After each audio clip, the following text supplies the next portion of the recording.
Paris 10e. Nous sommes dans la partie haute du faubourg Saint-Martin, au-dessus de la gare de l'Est, sous Stalingrad, à côté du canal Saint-Martin. C'est une rue très commerçante, vivante, populaire, mais plutôt calme. Or, depuis le confinement, les riverains se plaignent d'un climat anxiogène. Les commerçants de la rue essuient même des vols, des dégradations et des cambriolages en série. Voilà, le voisin encore en perte.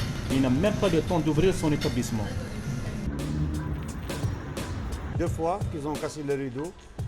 Ils ont pris le fond de caisse en 2 fois. Ils me cassent le rideau de 3 000 €. Là, ce matin, c'est le franc prix. Ils ont cassé la nuit son rideau, ils ont rentré dedans. Ils ont volé aussi. À tous les commerçants d'ici, Faubourg Saint-Martin et la rue de Lafayette, tous les jours, il y a un vol, tous les jours.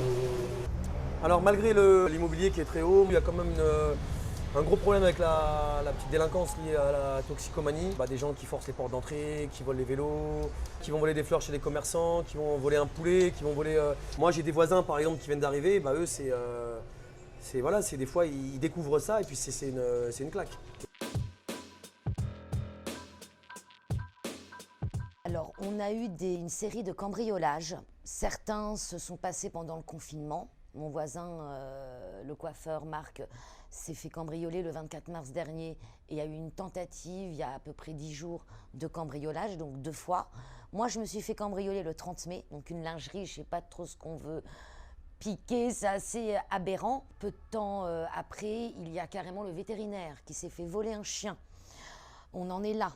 Ce sont souvent des personnes qui sont en manque et qui vont rentrer dans n'importe quelle boutique pour voir si on trouve des espèces ou des choses comme ça. Déjà au mois de mars, on a eu une agression et tout le temps.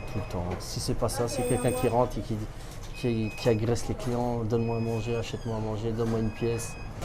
Je suis fatigué. Il faut que ça bouge auprès de la mairie, auprès du commissariat, mais il faut qu'on fasse quelque chose. Et c'est pas que moi, c'est l'ensemble des commerçants qui subit aujourd'hui.